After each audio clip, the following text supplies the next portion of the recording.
get out, here quickly.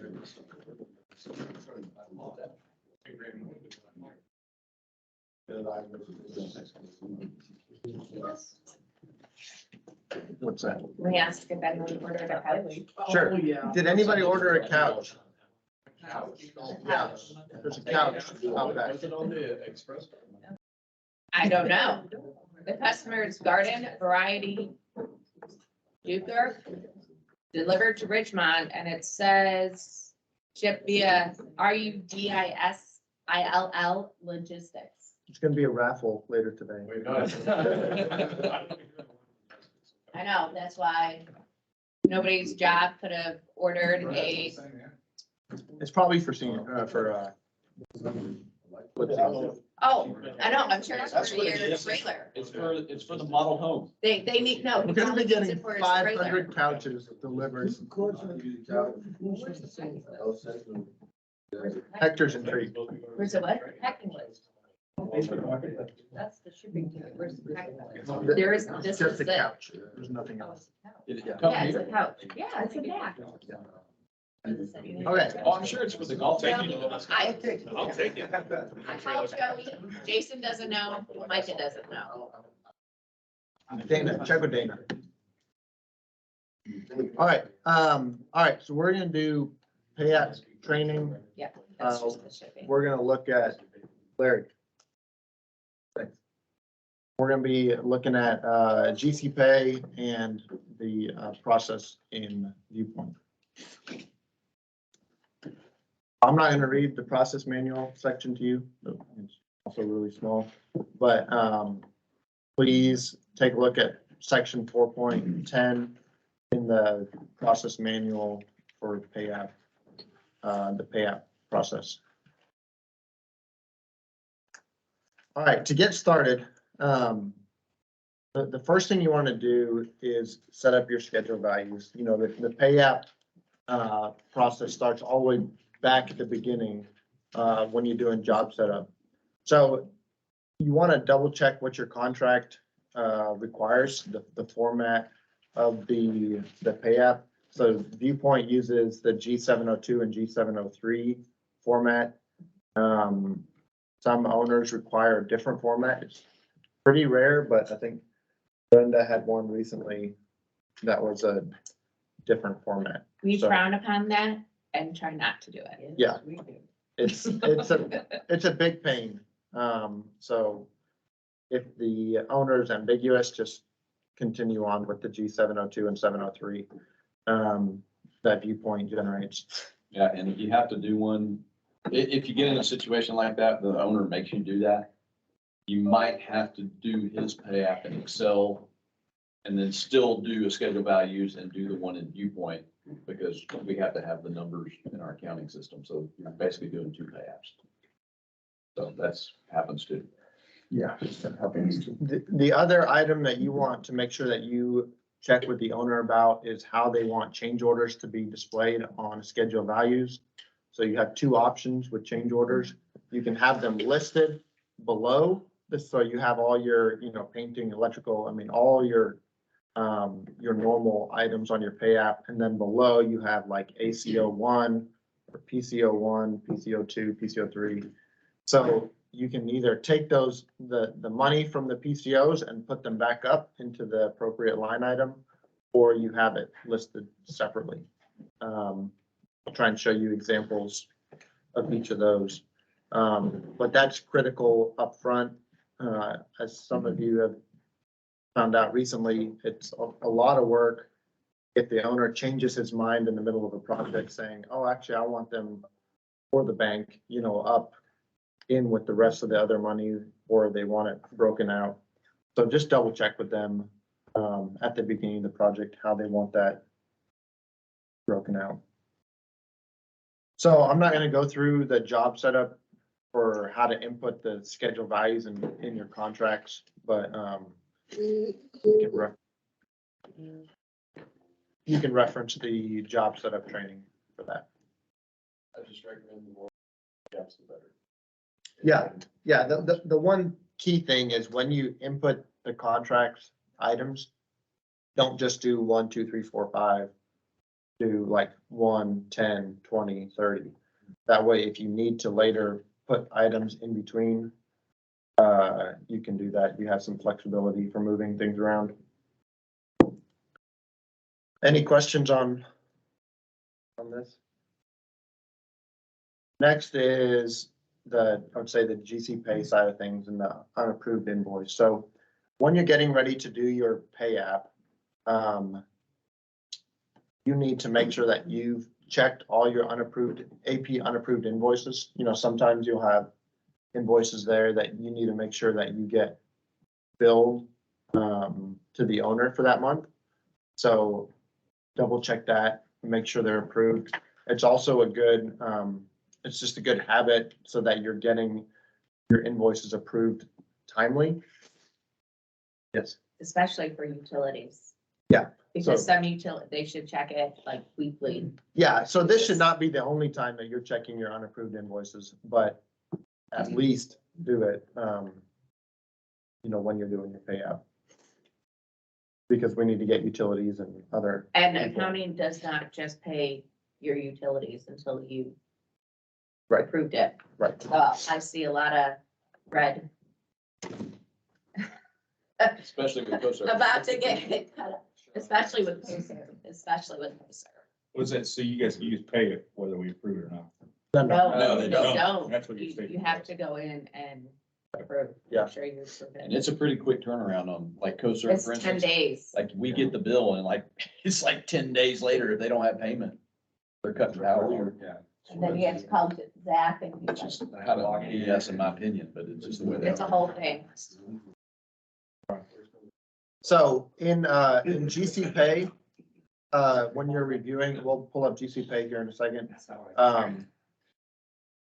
When you review the amount that they're billing, so the progress that the sub is billing, you know, you can either go to the job site and see what the status is yourself.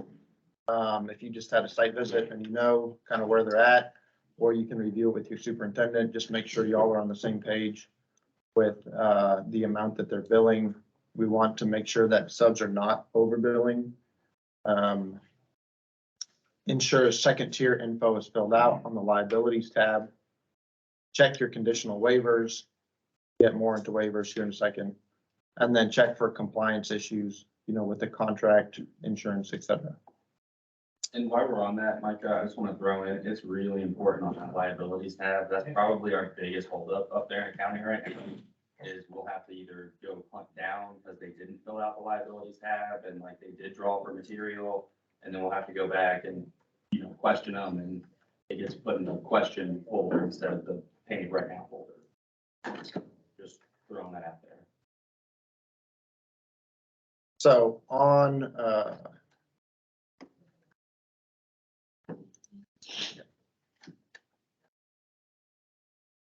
so the liabilities tab.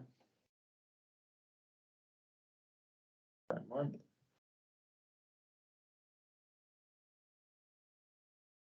See if I can find somebody that's should get at what they're doing.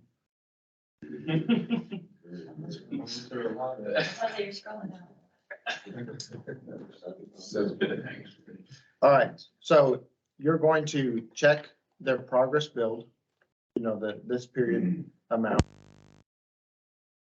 You're gonna check the liabilities and make sure that they have their suppliers listed and that they have the amount that, you know, this period that's due. So if a sub submits a pay app and they don't have any liabilities on here, just think about that. Like, is it true that this sub would be doing this amount of work without any materials or any vendors? And question that, because like, as Zach said, you know, accounting's gonna question it when the pay app gets up there, and then it's a whole rigmarole where you have to get them to, you know, revise their liabilities, and it just holds up the payment. So please double check the liabilities tab and make sure that they do have their second tier broken out. And I'll add to Micah, can you add do they have to put the amount in when they set it up in there? Or can they leave it? Okay, because Dixie said that they can, if they leave it blank, that's totally fine too. As long as they're there, that way we know that we should be looking for something later. Because they won't know when they bill it because they haven't finished that month yet. Yeah. That makes sense. And now that's another good point, that the subs don't always know how much is due this period. Because they're doing their pay app on the 20th, but they have to project through the end of the month. They might not have all their invoices from the vendor. So you can just tell them to either leave it blank or to put a guesstimate. We're not holding them to, 87,807, but we need to know, as best as possible what they're billing.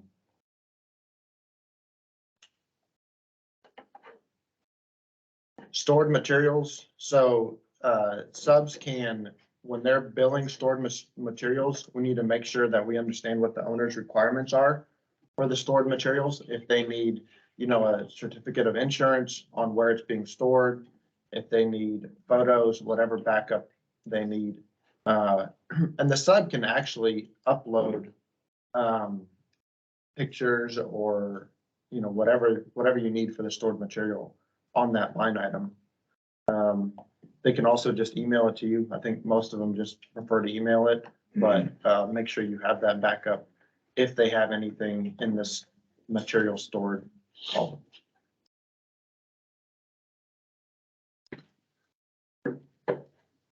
Timely approvals.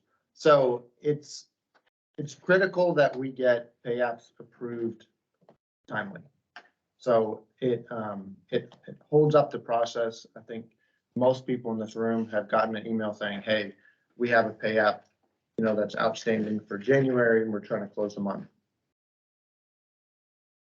We are keeping an eye on it. Like GC Pay has a report that shows everybody here and it shows, schedule of values, how quickly they approve it, on pay apps. This is average approval time. So there are some that are up there, there's others who approve it, 7 days, 8 days, 4 days. There's some people on top of it, but some of them are dragging out and we need to try and get this better, the average approval time. So if you can just keep that in mind, get your pay apps reviewed and approved timely, that will help the whole process go smoother. All right, any questions on GC Pay? We'll look at the waivers again here at the end. But One other thing about the approvals, and it's with accounting, because if you have a January one and, it's been submitted or it's been viewed and you don't approve it until this month, you actually have to tell accounting, because it's like, if we've been paid, it just kind of gets skipped over. I mean, it's not always brought to, because they go in yeah, and look yeah, at January, so that's something to be aware of as well. Because we only look at what is in Viewpoint and we won't always double check to go reference what's in GC Pay against that. So if it didn't get exported when it was supposed to, we would have no way to. It wouldn't be on our books in Viewpoint. That makes sense. yeah. So if you have a pay app that's submitted late and approved late, but you've already been paid by the owner, it could be that accounting has already gone through. I mean, that would be way late, but it happens. Accounting has already gone through and paid that month. And then there's now a new pay app that's approved, but accounting doesn't know about it until the next bill cycle. Then they'll see that there's another pay app that needs to be paid. So just, you can keep an eye on that as well. Also, on materials stored, sometimes the sub doesn't list it under materials stored, so if it's off-site, you need to tell them that they can't put it under this period, they need to put it under materials stored.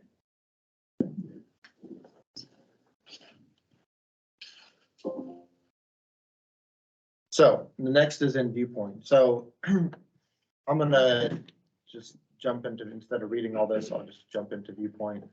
So to create a new progress billing in Viewpoint. It's actually, in my opinion, it's one of the easiest tasks that we do in Viewpoint. It's very straightforward. When you're starting off, it seemed like it's a little bit daunting, but it's pretty straightforward. So I'm gonna just go to put the month in first, 3/22, and then do plus, and it creates a new pay app. You can also do it from the grid here. So if I change my month,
wow, 20 minutes in? yeah.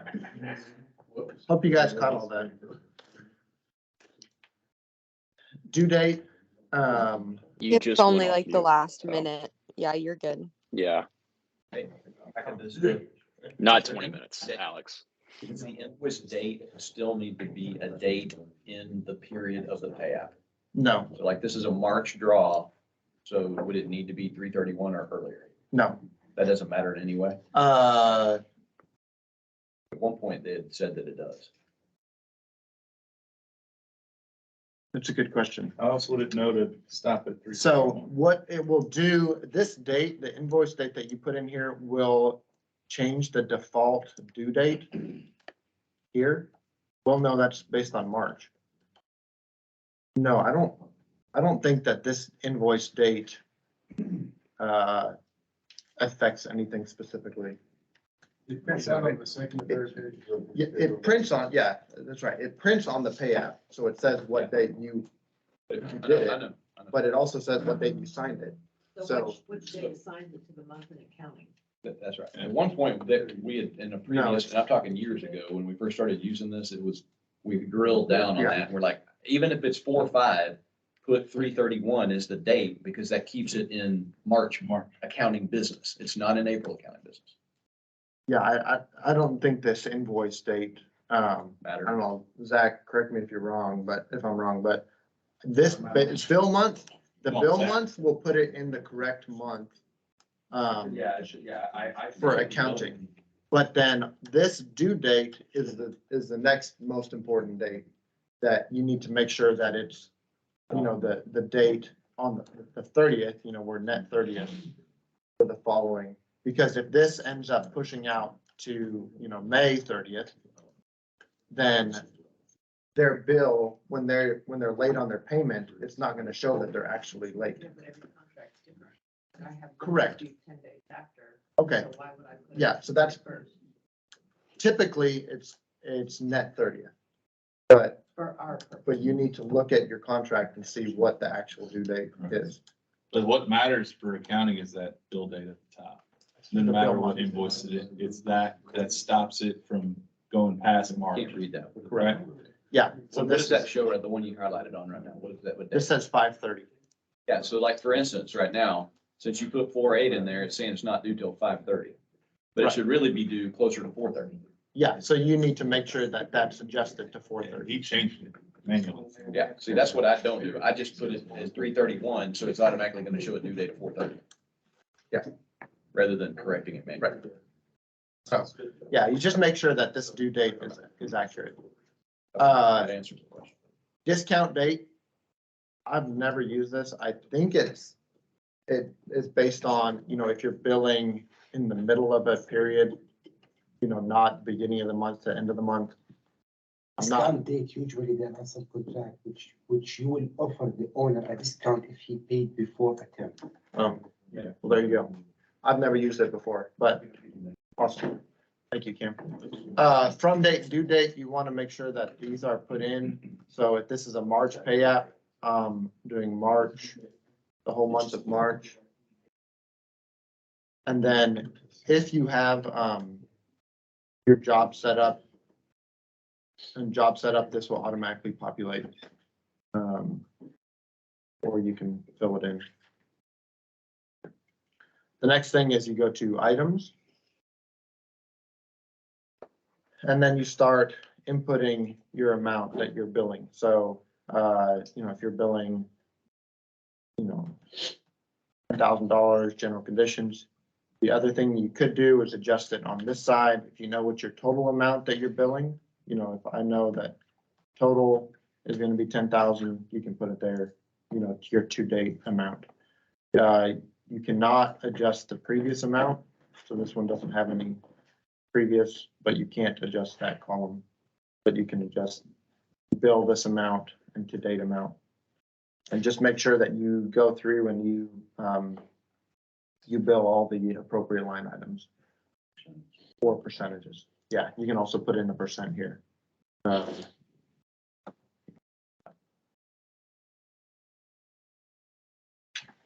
So after that, then we'll look at stored material.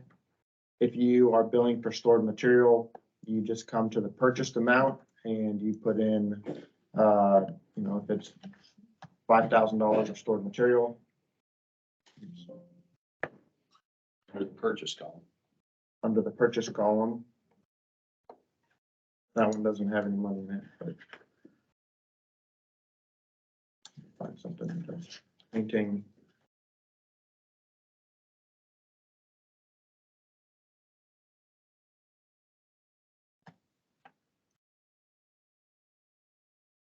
And that's all you need to do for stored material. On the next pay app, this purchase material will automatically get moved to the previous amount column. So you don't need to worry about that. Some owners have asked too, I've had them ask me if it's stored material and then the next month it's not installed yet. They want it to still be showing as stored material. Because it's not installed yet. It's still offsite maybe even, right, in somebody's warehouse. But I just tell them, we can't change that. No. I mean, it has to move to the previous column or all the numbers on the pay app are gonna be wrong. Right. So just, sorry. Reports, to print it, JB application for payment. This is your number up here. You can preview or export. So preview it, you sign and date it. And from there, you hand it over to Maureen. And she'll help compile the information that you need. If there's specific, correct? If there's specific items that the owner wants, or if they want it in a particular way, you can combine all the information, all the backup that they want and give it to Maureen. And she'll help to get it sent out. She'll get it notarized and make sure that all of our waivers are attached to it. She'll get unconditionals from subs from the previous month, make sure we have all conditionals for this month. The last step to the pay app is to interface it. So then you go to JB interface. You pick the month that it's in. And then hit interface and post. Validate, post. You can re-interface job billings as much as you want. So after every time you do a pay app, interface it to make sure it's in there.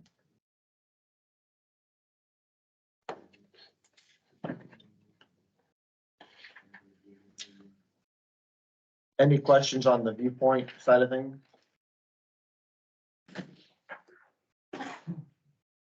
Talked about stored material. Give the billing packet to project admin, and then the waivers. So conditional waivers, unconditional, final conditional, final unconditional. Does anybody want to explain these four waivers? I can. Go ahead, Zach. The conditional waiver is just kind of what starts it out. It's saying that they're owed that money and we have to have that before we can send any payment out. Then once we send the payment out, we have to have an unconditional saying that they got the money, and that ties it all out. And then on the last payment on retainage, you have to have a final same process, just final. They're done. Questions? Comments? So on the sub waivers, conditional and unconditional final, we need those waivers, and I think I have an example here. So when you're reviewing the pay apps in GC Pay, we need to check the waiver. So the first thing that we need to check is that they're using our waiver here, which is, it has these two line items on it. And they have to, at minimum, list their suppliers. They do not need to put a dollar amount. All they need to do is list the suppliers. Accounting, when they get ready to pay, they'll follow up with the sub and make sure that they know what the dollar amounts are. And I think request a new waiver with the correct dollar amounts. The subs cannot fill this out typically when they submit the pay app, because they might not know what those dollar amounts should be. So when you're reviewing pay apps, just make sure that they have the waiver and they have their suppliers listed and it's executed. And Mike, I want to throw out, do we have the exempt list out, or we? No. Okay. We're not talking about them all, or no? Yeah, I mean, there's some subs that, you'll reject it and then they'll respond saying, hey, I was told I don't need to do this. So we're letting it up to the sub to let us know that? But how would Yeah. we know that if someone that's not on that list just says, hey, I don't have to do this? Yeah, we don't. Yeah, that's, Okay. that, it was decided that exempt Okay, list is okay, not fine. gonna be published. Okay. So, Not my decision. and you'll get familiar with it, I think Yeah. most people have dealt with Royal Painting, they're not. Yeah, they're no, on the most exempt people list. will do it. So, if you have questions on whether or not they are, then you can verify with Dixie and she'll let you know, if they're on the exempt list or not. Exempt from retainage. No, exempt from, us. We pay everybody's suppliers, like everything. But if they're exempt, then we do not pay their suppliers. J&E writes on there, Yeah, exempt. exempt on their waivers and stuff, so. Southwest Construction. They Yeah. don't write anything on their waivers. Yeah, don't ever offer up to a sub. Don't ever call a sub and say, are you on the exempt list? Like, Yeah, then that, we don't want to do that. Because that's the whole point of not publishing, is that we don't want, some people to, like, oh, Get is the that an feelings. option? right, exactly. And then you tell them, No, that's it's not not. my decision, you have to call. Right. Or you say, no. Call not for you. that. Oh my goodness, Um, no, not that. So after, the other waivers that we need are the conditional waiver for the supplier. And that's this waiver here. For every supplier, we'll need that, but we don't need that until accounting gets ready to pay. So the only thing PMs are checking is this waiver here, the first waiver, From the first tier sub. first from the sun, yeah.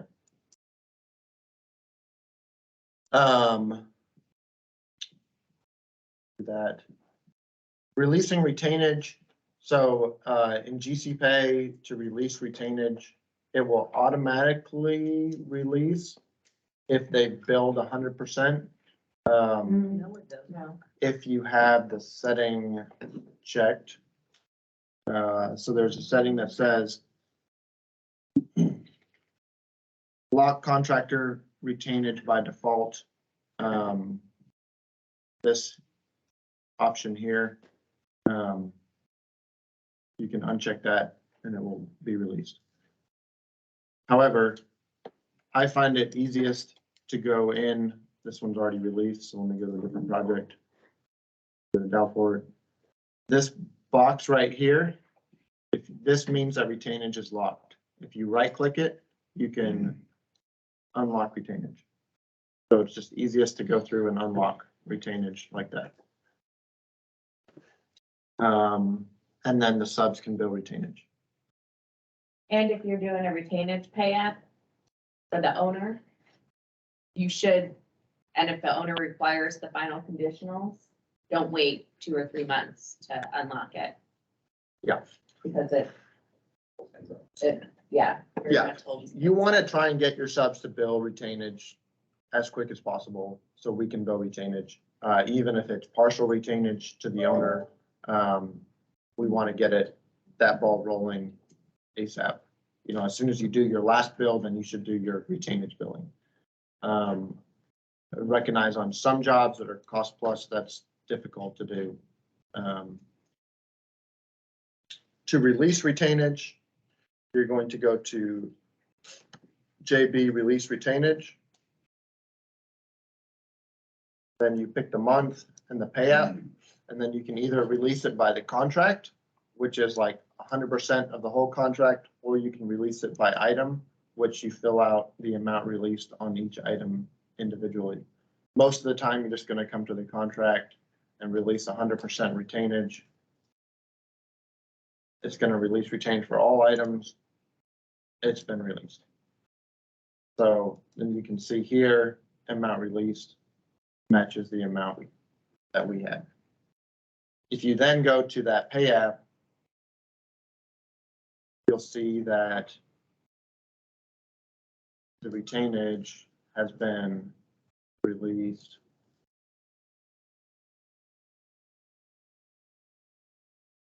Oops. Like I released, oh yeah, because they were stored material. I released all the retainage. That brings up a good point, like, do you want, so like if you're in the month and if you have a final billing and retainage in the same month, I think typically we want to do 2 billings. Correct. One for your final billing, which is 90% of the contract amount, and they're still holding 10%, and then another one that's for the 10%. Yeah. That way, if there's an issue with the client not paying your retainage because of some reason, it's at least not holding up your normal monthly progress bill. Right. For this spot right here, create new billing. Do not bill additional work complete with retainage. You want to make sure that you build out the job and then bill retainage separately. You can have 2 invoices in 1 month. So you can have a progress billing and a retainage billing. The owner should release retainage on a letter of final completion of the contract. Partial retainage, you know, if the owner wants to hold $50,000 for retainage because there's some doors that aren't working or something like that, then you can negotiate that with the owner. Partial retainage is a little bit of a pain because we have to pay subs. Let's say we get paid 95% of retainage, right? 98%. We have to pay each sub 98% of the retainage. You can't just pay him 100, him 100, him 100, him 100. We have to do 98% across the board, even though it's the door guy that, yeah, What if it's just a lump sum amount that they're holding on when? we have to pay it. We have to distribute it equally. Why? It's lien laws. Correct? Yeah, it's a pain, but, again, getting $5 million, $2 million worth of retainage is better than getting no retainage. So But why you don't hold on a certain sum? you can't because of the lien laws. You have to split it out. If we get retainage from the owner, we have to divvy it up proportionally for everybody. He's sending that sub's contact information out to every Right. other sub. Right. So you want the rest of your retainage, get a hold of this guy. So, that's it for pay app training. Any, try to make it. Wait, you'll send this out or it's on the? Yeah, I'll send it out. Might be able to show them in case anyone has any mind change. Not showing. That's a good one. Yeah, so, let me show y'all an example of where they want change orders broken out at the bottom versus change orders not on the bottom. So.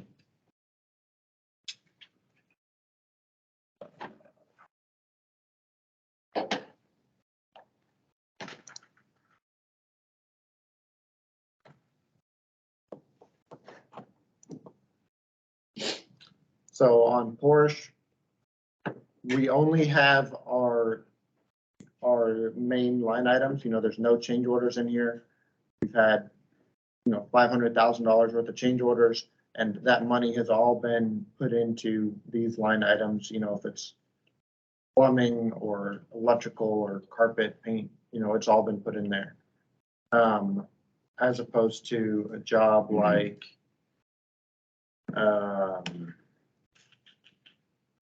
I think it's a good one.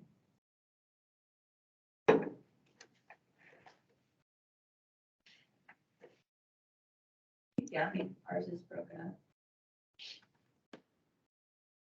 Like Downing, where they have at the bottom, they have an OCO or ACO, and then each PCO the owner wants down there.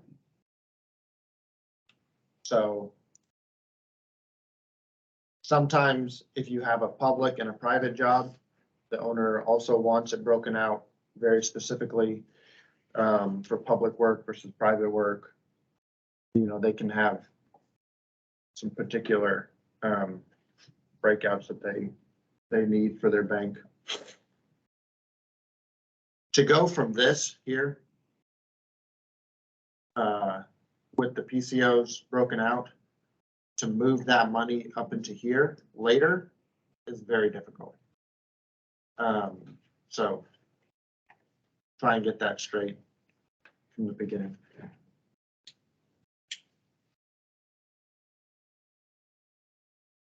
Thanks, Larry. Any other questions?